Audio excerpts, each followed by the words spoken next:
আমাকে পরিষ্কার দেখা যাচ্ছে এবং শোনাও যাচ্ছে কিনা।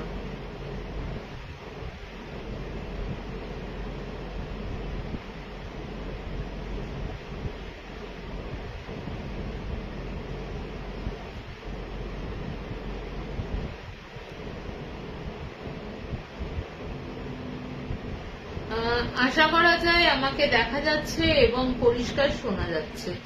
তো চলো, আমি অমৃতা তোমাদের হানা টেলসের সকলকে স্বাগত জানিয়ে আমি শুরু করে দিচ্ছি। আজকে বেশি গল্প ঘটনা বলতে পারবো না, জানো তোমরা আমার হাত আঙুল ভেঙে গেছে। তো আমি সেদিন ফেসবুকে দিয়েছিলাম আমার পতন লগ্নের জন্য, এবং বেসিক্যালি এবং আমার বাড়ির লোকও সত্যি জানে আমি পড়ে যাই বেশি, মানে শুকনো মেঝেতে যাকে বলে, শুকনো মেঝেতে হাত ছাড় খাওয়া। আমার কাজের বউটা এসছে, দরজাটা খুলতে গেছি, এইটা না আর একটা ওই ঘরের বড় খাটে একটু উঁচু, বুঝলে তো। আমি নেমে যাবো, আমি পেছন দিয়ে পেছনে বসেছিলাম আর খেয়াল করিনি যে একদম ধারে বসেছি, আর পড়তে আছে এরকম।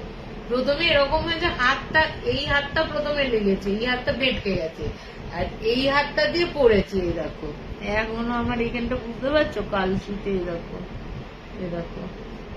তারপর এই দেখো এইখানটা তো তাও কমে গেছে, এইখানটা এখন আছে দেখো হালকা, এরকম হাত খুলে গেছিল। তো যাই হোক, আমি শুরু করে দিই আজকের ঘটনা। আজকে একটা জমিদার বাড়ির অভিশাপের ঘটনা বলছি।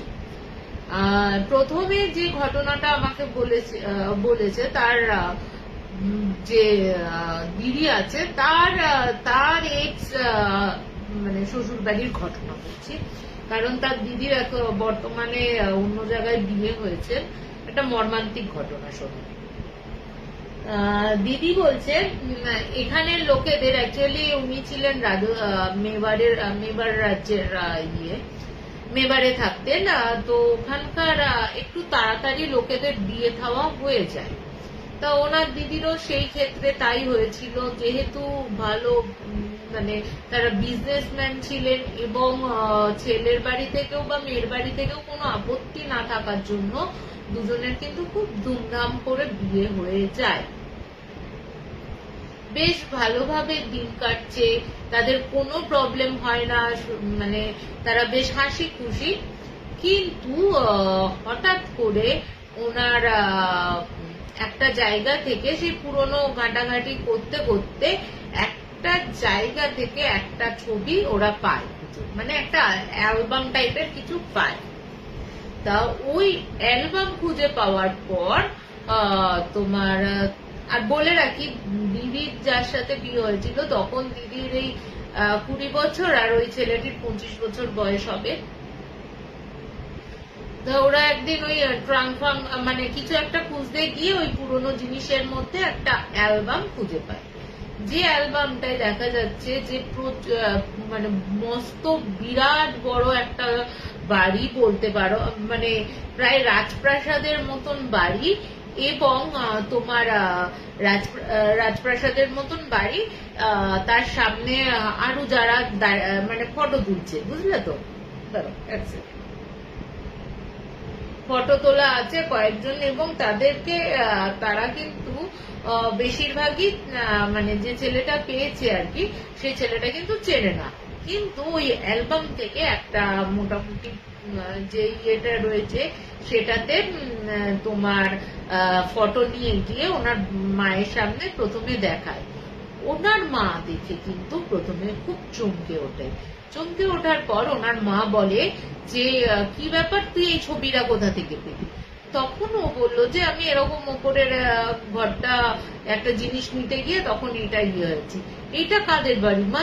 এনারা কারা? শুধু একজনকেই চিনতে পারছেন, ওনার দাদুকে।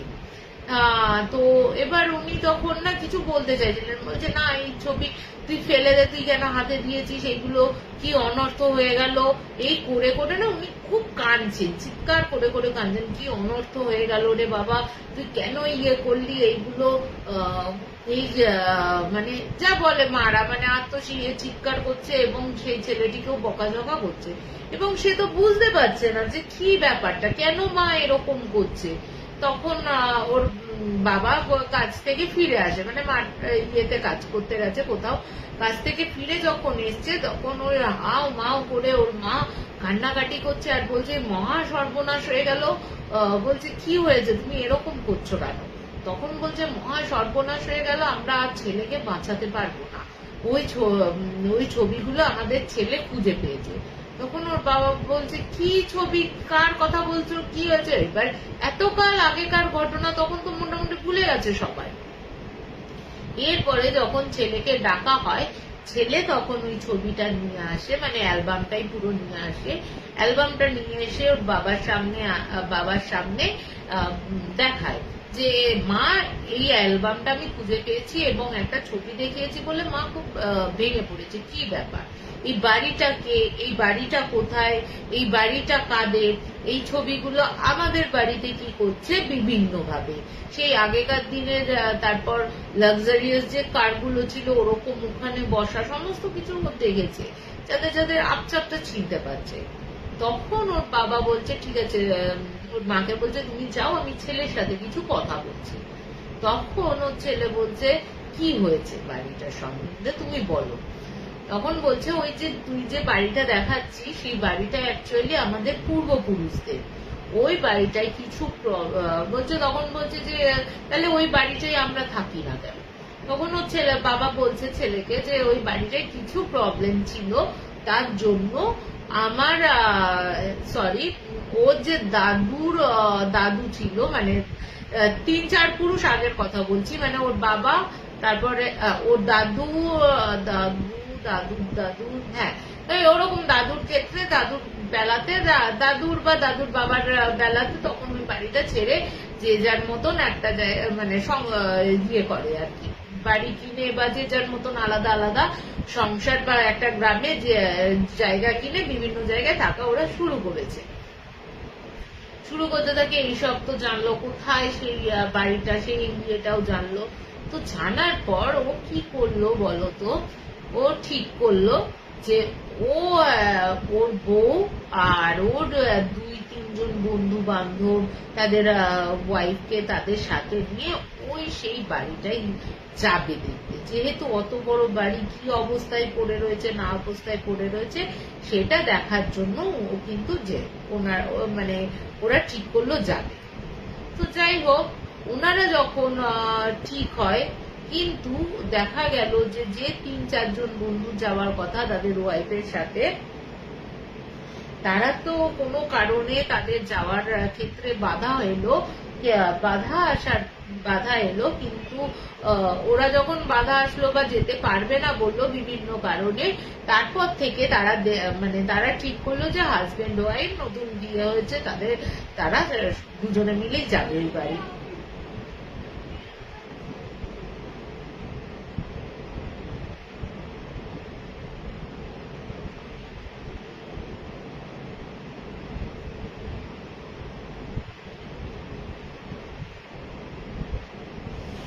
এক মিনিট ম্যাম, একটা মিনিট একটু আসছি, দাঁড়াও, কিছু একটা ব্যাপার হয়েছে।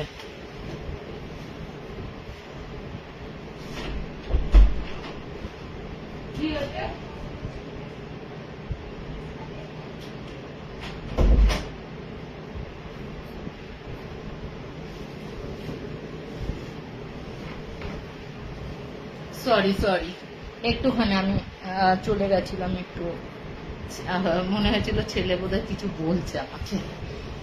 তো যাই হোক, চলো ঘটনাটা শুরু করি। তারপরে হচ্ছে যখন ওরকম বলছে, ওরা দুজনে ঠিক করলো ওরা দুজনে যাবে। তো ওরা যখন ওই জায়গাতে যায় এবং তারা ওই বাড়িটা কোথায়, ওরা তো সেই গ্রামটা বা ওই জায়গাটা চেনে না, তো ওরা যখন একটা গ্রামে প্রবেশ করে যখন ওই ছবিটা দেখায়, দেখার পর বলে যে এই বাড়িটা কোথায়, তখন ওই বাড়িটার কথা শুনে বা ওই রাজবাড়িটার কথা শুনে ওরা না মানে গ্রামবাসীরা মানে বলতেই চায় না যে ওই বাড়িটা কোথায় রয়েছে, ঠিক আছে, ওই বাড়িটা কোথায় এবং কি মানে ইয়েতে। তখন বলছে যে এই বাড়িটা তো আমাদেরই, তো আপনারা বলতে পারছেন না এখানে কোথায়, এই গ্রামেই তো অবস্থিত। তখন ওইখান দিয়ে আরেকজন যাচ্ছিল, মানে কোন এক বয়স্ক লোক যাচ্ছিল। তখন উনি ওদের কথাবার্তা যাদের জিজ্ঞেস করছিল, বারবার বলছিল যে কোথায় এটা। এই কথা শোনার পর উনি কিন্তু দাঁড়িয়ে যান। দাঁড়িয়ে যাওয়ার পর তখন উনি জিজ্ঞেস করেন যে তোমরা কারা, তোমরা এই অল্প বয়সী দুটো ছেলেকে তোমরা কারা, এই বাড়ির ফটোটা কেন দেখাচ্ছ? তখন ওরা জিজ্ঞেস করলো যে তারা বলে যে এই বাড়িটা, যে ফটোটা আপনাদের দেখাচ্ছি সেই বাড়িটা হচ্ছে আমাদেরই পূর্বপুরুষদের, এবং এই বাড়িটা এখন কেমন আছে এতকাল আমরা কেউ জানতে পারিনি, এতকাল কি হয়েছে না হয়েছে সেই কারণে আমরা তাই দেখতে এসেছি এই বাড়িটা।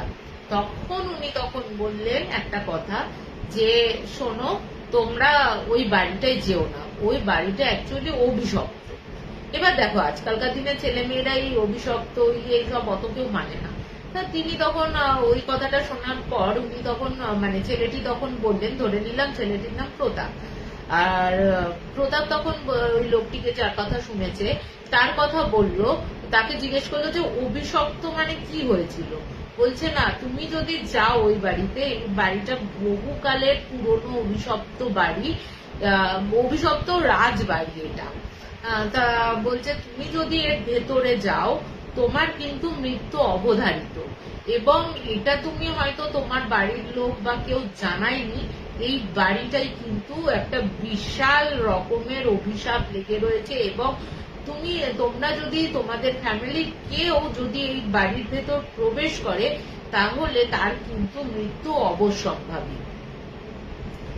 এবার এই কথা শোনার পর তো বলছে যা, আমরা নিজেদের এত বড় বাড়ি রয়েছে, এত কিছু রয়েছে, আমরা এর ভেতরে ঢুকতে পারবো না।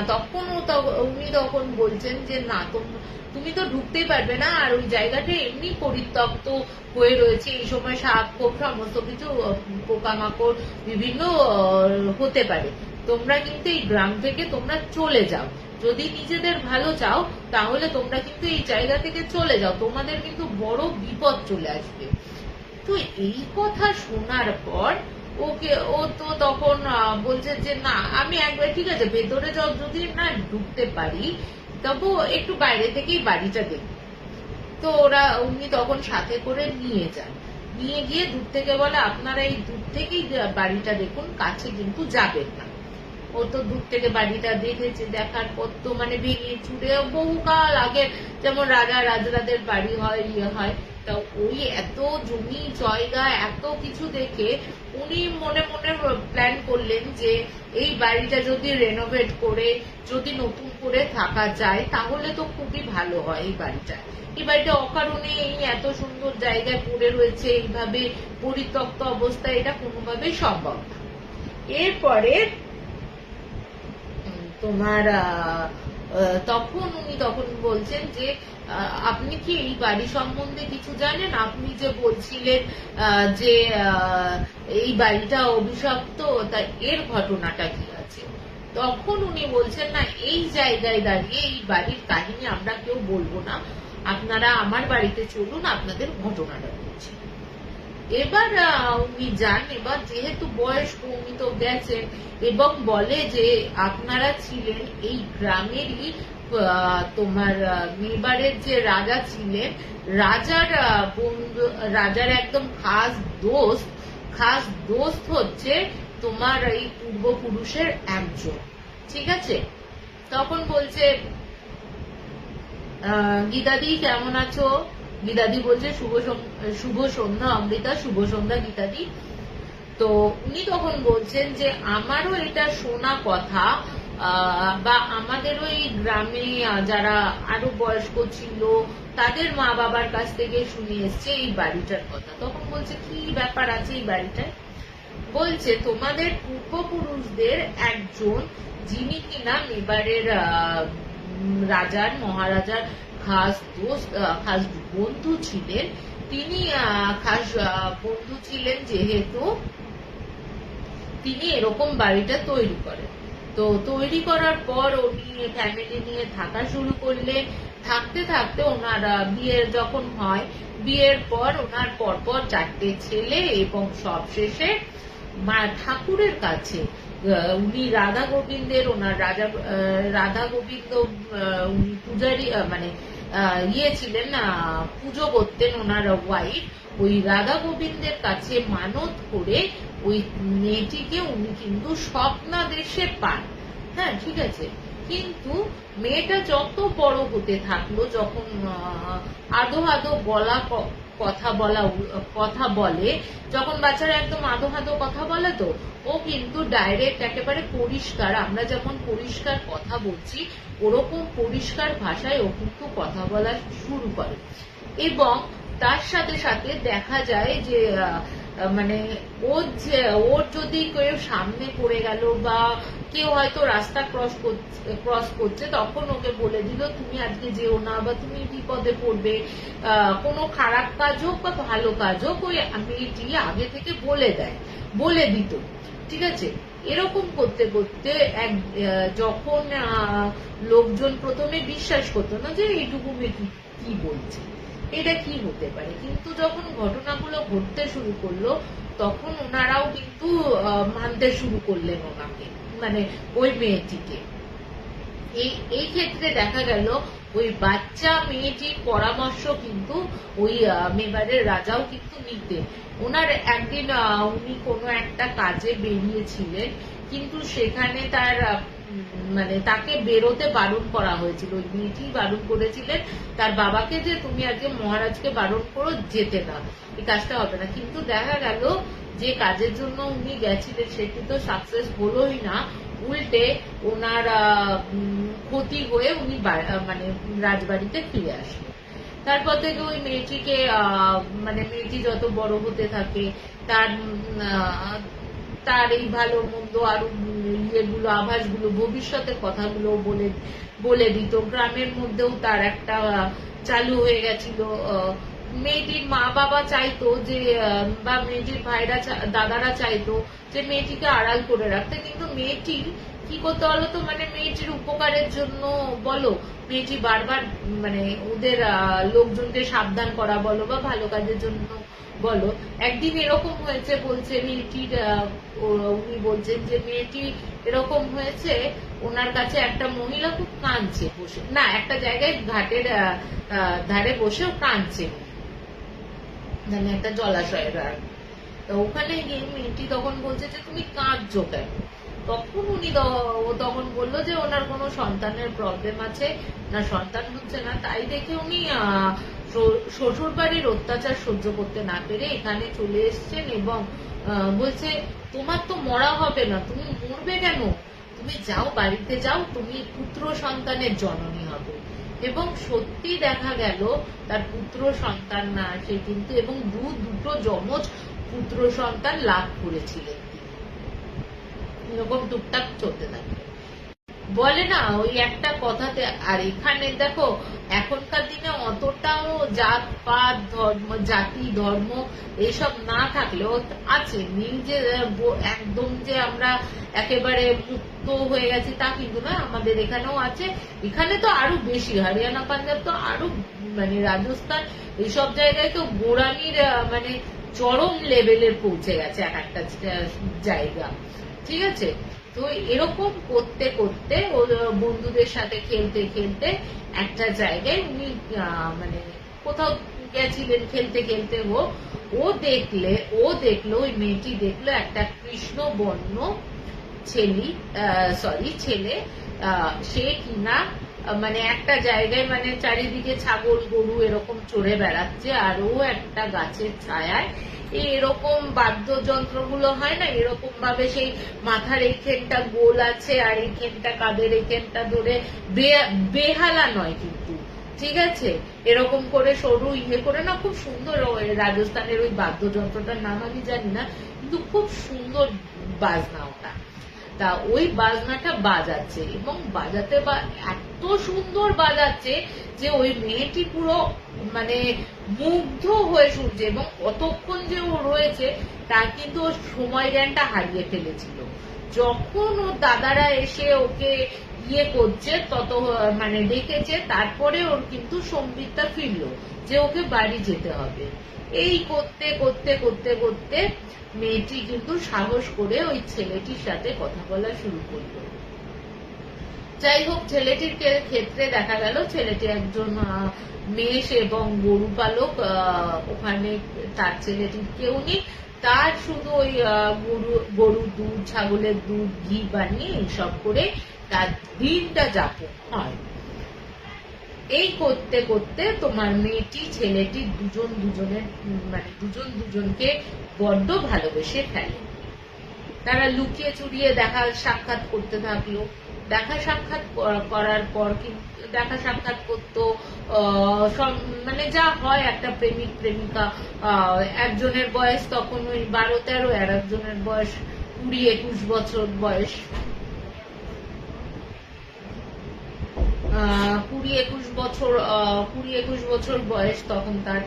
যা হয় একদম অল্প বয়সের প্রেম। এই করতে করতে একদিন ওই গ্রামের কারুর ইয়েতে বা একদিন ওরা যখন গাছের তলায় বসে দুজনে গল্প করছে, এই সময় ওই নায়েব যিনি ছিলেন, নায়েবের কেউ হয়তো ফিরছিলেন ওইখান থেকে, ছেলেটি আর মেয়েটিকে দেখে ফেলে আর কি। তারা যে উল্টো পাল্টা অবস্থা ছিল তা কিন্তু না, এমনি গল্প করছিল আর কি। তো ওরা তখন দেখে ফেলে। দেখার পর বাড়িতে জানানো হয়। বাড়িতে জানানোর পর মেয়েটিকে যখন ডাকে, মেয়েটি তখন বলে হ্যাঁ আমি ওকেই ভালোবাসি, ওর সাথেই থাকতে চাই, কিন্তু কোনো ভাবে যাই হোক যাদের রাজরাদের মানে বলতে পারো দোস্ত, যাদের ইয়ে করে, তার ফ্যামিলিতে স্বাভাবিক ব্যাপার একজন মেষ পালক বা ইয়েকে মেনে নেওয়া সত্যি অসম্ভব ব্যাপার হয়ে পড়ে। তো তারা তো কিছুতেই মানছিল না।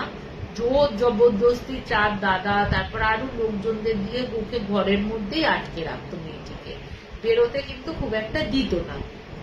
এরপরে এই করতে করতে 12 বছরের বাচ্চা মেয়ের প্রেম, ভাবো কত অল্প বয়সের প্রেম। তো হয় না যে অনেকে হয় না যে ও তো অ্যাকচুয়ালি কি বলতো গীতাদি, ও এমনি একটু বড় ছিল, যার একদম বাচ্চা থেকে ইয়ে করার কথা তার কিন্তু সেরকম ছিল না, মানে যথেষ্ট 12 বছর শুনতে লাগলেও তার হাব ভাব, তার ইয়েগুলো ছিল একটু বড়দের মতো। ঠিক আছে, যাই হোক, ও একটু স্পেশালি ছিল।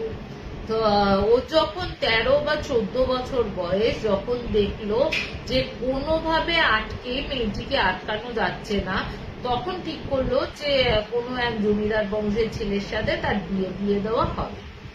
যথারীতি মেয়েটির বিয়ে ঠিক হয়। বিয়ের দিনই মেয়েটি ছেলেটির সাথে কোনোভাবে পালাতে সক্ষম হয়, কিন্তু বেশি দূর যেতে পারেনি।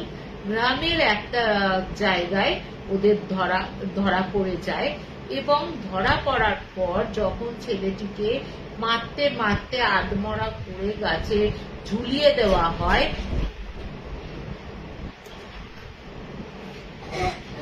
গাছে খেয়েছিস বাবাকে দেখিয়ে খা, একটা সিং আছে, বাবাকে দেখা, দেখিয়ে খা।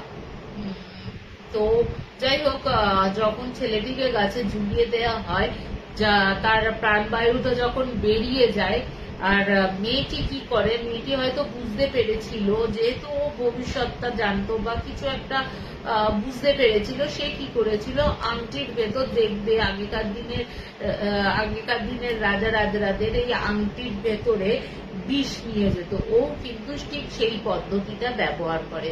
ওকে যখন টানতে টানতে, ওকেও মারতে মারতে যখন বাড়িতে নিয়ে আসছে, ঠিক সেই সময় ওই মেয়েটি ওই আংটিটা খুলে ওই ওষুধটা খাওয়ার পর বলে, তুমি যেভাবে ওই ছেলেটিকে মেরেছো, না ছেলেটি তখন 23-24 বছর বয়স হবে, ঠিক আছে, বলেছিল তোমাদের বাড়িতে প্রত্যেকটা ছেলে অপঘাতে মৃত্যু হবে, তোমাদের বাড়িতে কোনো দিনও আর কোনো মেয়ে জন্মাবে না, এবং তোমাদের পুরো বংশ নির্বংশ হবে।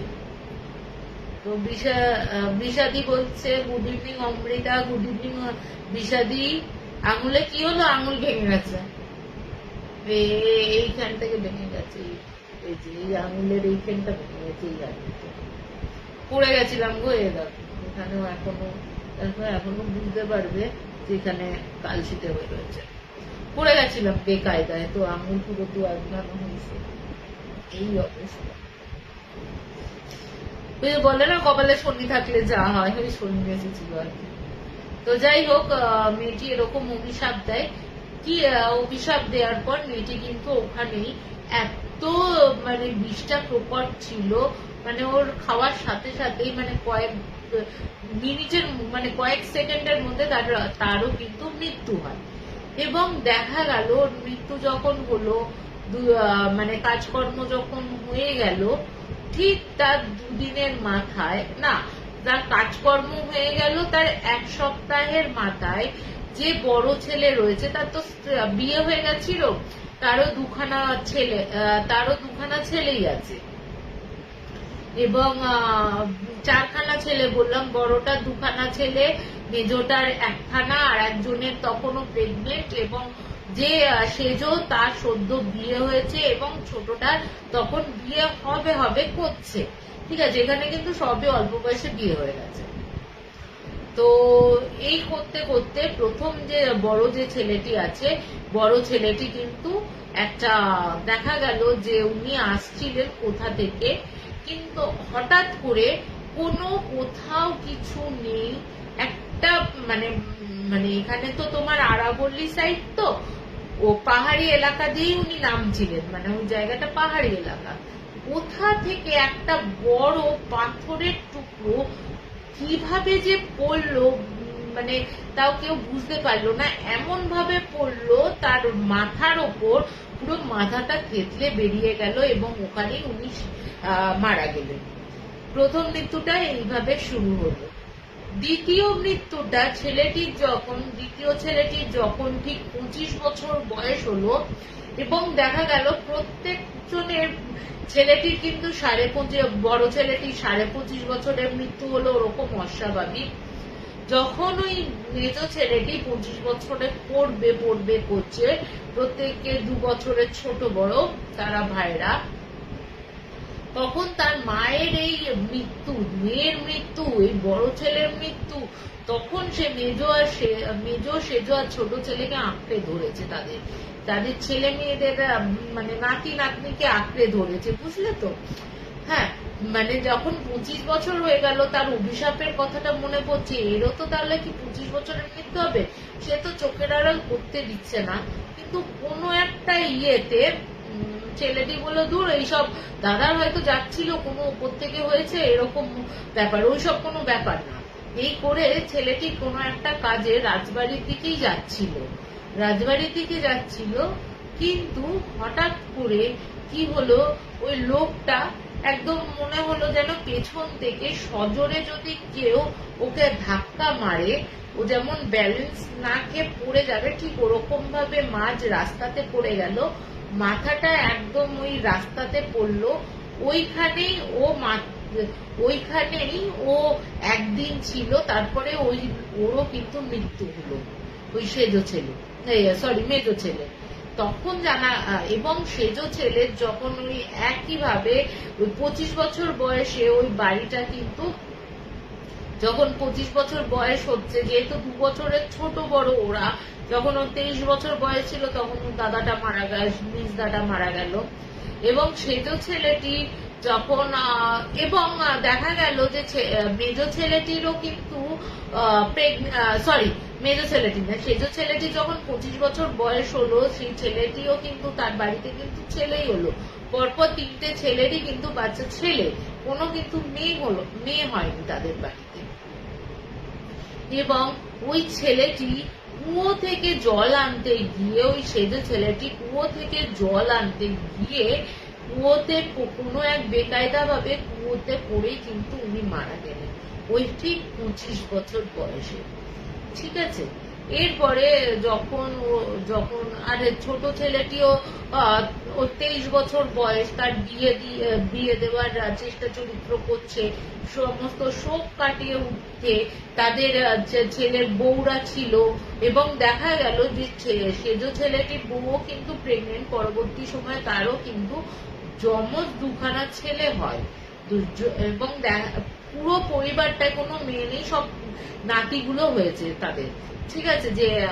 যে মেয়েটির মানে পিসি হয়েছিল তাদের কিন্তু সবাই ছেলেই হলো, এবং দেখা গেল যে ছেলেটি 2 বছর মানে ছোট ছেলেটি যখন 25 বছর বয়স হয়ে গেছে, তখন ওর মা, না 24 বছর বয়স যখন, তখন ওর মা বলছে যে ছেলেটির বিয়ে ঠিক হবে, কিন্তু 25 বছর না উত্তীর্ণ হওয়া অবধি আমরা কিন্তু বিয়ে দেব না।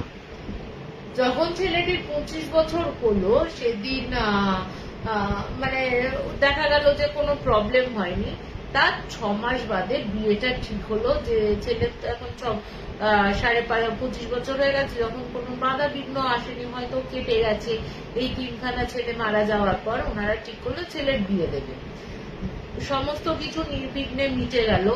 যখন বিয়ে করে বউ নিয়ে বাড়িতে আসছে, তখন মারাত্মক এক দুর্ঘটনায় ওই নতুন গাড়ি, মানে বর বউ যে গাড়িটা ছিল, সেই গাড়িটা পুরো স্ম্যাশ হয়ে যায়। ওখানে প্রত্যেকে, গাড়ির ভেতর যারা ছিলেন প্রত্যেকেই কিন্তু মারা যায়। এরপরে তো পুরো বাড়িটা খালি হয়ে গেল, শুধু থাকলো শ্বশুর শাশুড়ি, 3 বউ আর তাদের বাচ্চাগুলো। বাচ্চারা যত বড় হতে থাকলো, দেখা গেল ওই বাড়িটাই না, কখনো কখনো ওই মেয়েটি, ওই যে মেয়েটি রয়েছে, যে মেয়েটি ওই বিষ খেয়ে মারা গেছিল, ওকে দেখা যেতে শুরু করলো। বাচ্চাগুলোকে ক্রমাগত ভয় দেখাতো বিভিন্ন অদ্ভুত অদ্ভুত অবস্থায়। যখন বাচ্চারা ভয় পেত, যে কাঁদতো, তখন মানে যখন ওরা দেখতে পেত, তখন কিন্তু কেউ দেখতে পেত না যে কে ভয় দেখাচ্ছে, কিন্তু ওরা বলতো কেউ একজন আছে, সে ভয় দেখাচ্ছে আমাদের, ওই দেখো ওখানে দাঁড়িয়ে আছে, ওখানে গিয়ে করছে। এরপরে তোমার যথারীতি যথারীতি তো এরকম দিনগুলো চলতে থাকলো, নির্বিঘ্নে চলতে থাকলো। কিন্তু একদিন দেখা গেল ওর বাবা কোনো কারণ নেই, কোনো অসুবিধা হয়নি, কোনো অসুখ বিসুখ হয়নি, কোনো কারোর সাথে মনোমালিন্য হয়নি, কিন্তু একটা দিন ওর মা দেখলো ঘুম থেকে উঠে পাশে নেই, কি হলো, পাশে তার স্বামী নেই, কোথায় গেল, খোঁজ কোথাও খুঁজে পাচ্ছে না। কিন্তু একটু বেলা বাড়লে তাকে দেখা গেল ওদেরই পেছনের দিকের বাগানে উনি ঝুলন্ত অবস্থায় রয়েছে। তার কিন্তু মনের দুঃখ কষ্ট কিছু ছিল, তা কিন্তু নয় যে তার 3 ছেলে হারিয়ে মানে মারা যাওয়ার পরও, অস্বাভাবিকভাবে মারা যাওয়ার পরও তার তো নাতিরা ছিল, নাতিদের মুখ চেয়ে কিন্তু তিনি দিন গুজরান করছিলেন। এরপর দেখা গেল পুরো ফ্যামিলিতে ওই 3টে বউ আর ওদের শাশুড়ি, তাদের বাচ্চাগুলো ওই বাড়িতে ছিল। যখন বড় ছেলের বয়স যখন 14 বছর হবে, ও একদিন কি করলো, খেলতে গেছিল, খেলতে গিয়ে ও ওখানের একটা মানে ডোবা বা জলাধার টাইপের করা ছিল, এখানে তো খুব একটা নেই, ওই লেক মতন যেখান থেকে গ্রামবাসীরা জল পেতে পারে, ওরকম একটা জায়গায় জল খেতে গিয়ে বেকায়দায় ওই জলে ডুবে কিন্তু ওই 14 বছর বয়সের ছেলেটি মারা যায়, প্রথম মৃত্যু। আবার এরপরে যখন এরকম মৃত্যু হতে থাকলো, বড় ছেলেটির বউও ওই বাচ্চাটার মৃত্যু শোক সহ্য করতে না পেরে আধা পাগল হয়ে গেছিল, বুঝলে তো। ওই বাচ্চাটার দেহটাও সহ্য করতে পারছিল না ওর মাও কিন্তু ওরকম ওই যে গাছের ওপর তার শ্বশুর মারা গেছিল ঝুলন্ত অবস্থায়, ওই গাছের ডালে কিন্তু তাকেও, ওই বাচ্চাটির মাটিকেও দেখা যায়। এরপরে যখন এরকম পুরো বাড়িটাই এরকম অবস্থা হয়ে গেছে, মেজ ছেলের শ্বশুর বাড়ির লোক আসে, এবং তাদেরই একজন, মানে কেউ একজন তান্ত্রিক গোছের ছিল, তারা তাকে যখন নিয়ে আসা হয় ওই বাড়িটায়, সে তখন বলে এই বাড়িটায় মস্ত কালো ছায়া পড়েছে, অভিশাপ লেগেছে, এই বাড়িতে যারাই থাকবেন তারাই কিন্তু মানে কেউ আর বাঁচবে না, একে একে কিন্তু আপনারা প্রত্যেকেই শেষ হয়ে যাবে। তার থেকে বরঞ্চ আপনারা এক কাজ করুন, ওই এই বাড়িটা ছেড়ে দিয়ে আপনারা চলে যান। যদি মানে আপনাদের আমরা বেঁধে দিচ্ছি, কিন্তু আপনারা চেষ্টা করুন এই বাড়ি থেকে চলে যেতে। তখন ওরা সবাই এবং মেবারের যে রাজা ছিলেন উনিও আর একটা দূরে গ্রাম থেকে অন্য একটা গ্রামে বসবাস শুরু করেন।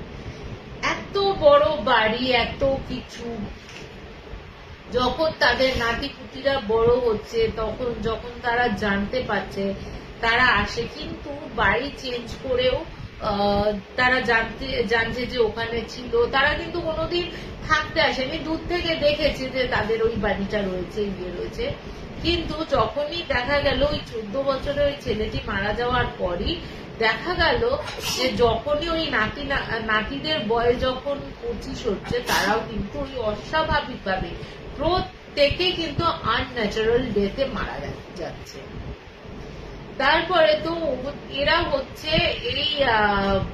এই যে ছেলেটির সাথে যে ছেলেটি ঘটনাটা শুনছে, যে ছেলেটিকে বলছে, তারা হচ্ছে 4th জেনারেশনের কেউ একজন, মানে ফ্যামিলি।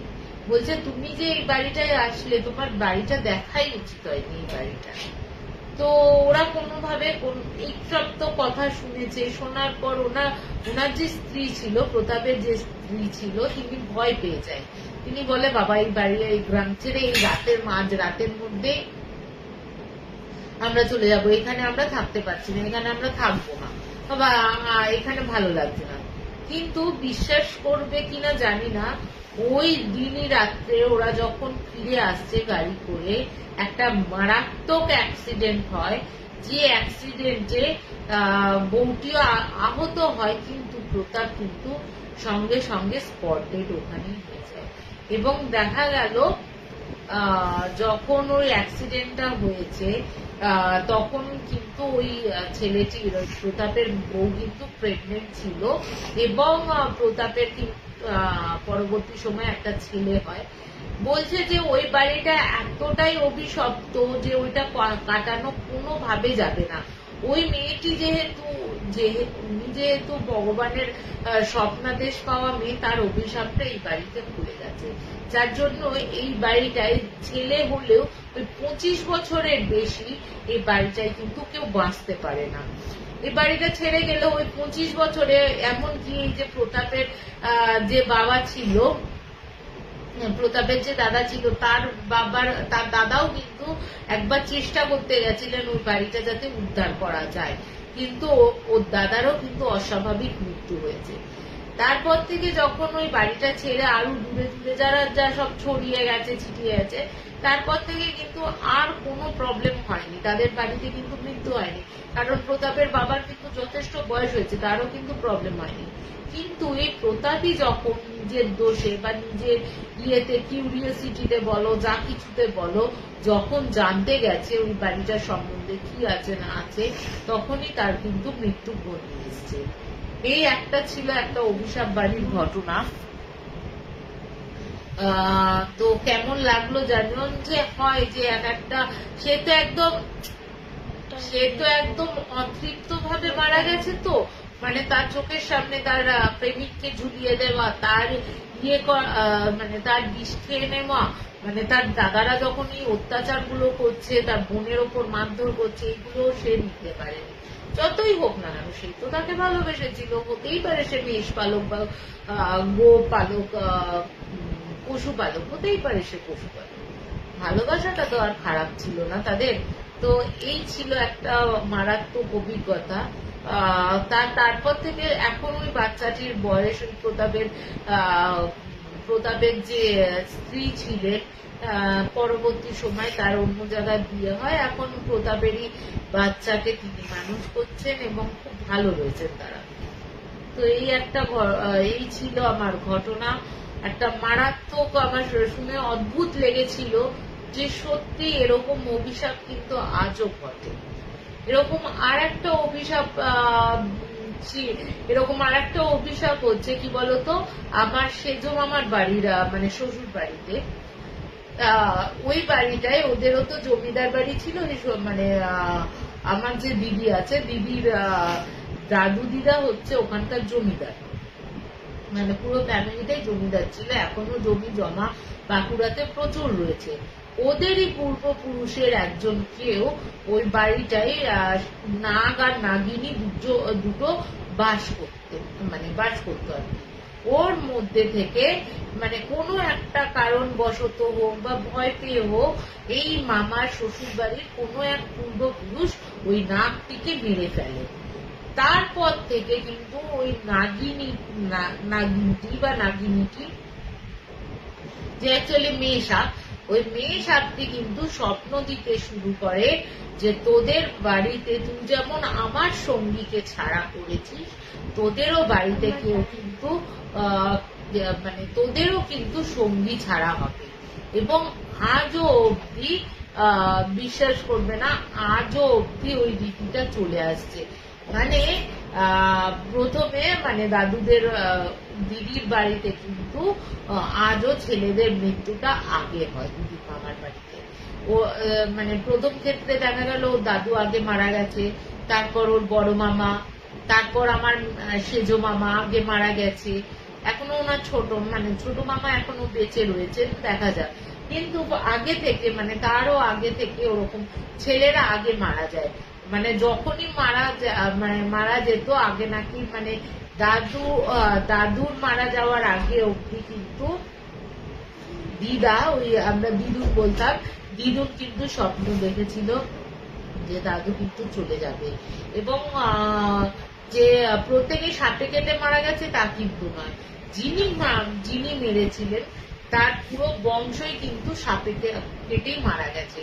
কিন্তু এরা দেখা গেছে যে সাপে না কাটলেও মানে মরার বয়স হয়নি, এরকম না মরার বয়সেও মানে মোটামুটি ধরো এই 55 থেকে 60 বছরের মধ্যে প্রত্যেকেই মারা গেছে। এবং আমার মামাও কিন্তু এই 60 বছরের মধ্যেই মারা গেছে। তো এই এরকম একটা অভিশাপের ঘটনা। তো ঈশানিদি বলছে হাই অমৃতা, হাই ঈশানিদি, কেমন লাগলো আমাকে জানিও। তো কি ভয়ঙ্কর অবস্থা, সত্যি ভয়ঙ্কর অবস্থা। মানে এই অভিশাপ গুলো কেউ যদি বলে না যে তুমি অভিশাপ দিলে, অভিশাপ গুলো কিন্তু আজ না হোক কাল তোমার জীবনে ঘটবে। তো এই ছিল ঘটনা, আজ আমি এখানেই শেষ করছি। শুভরাত্রি, সকলে ভালো থেকো, গুড নাইট।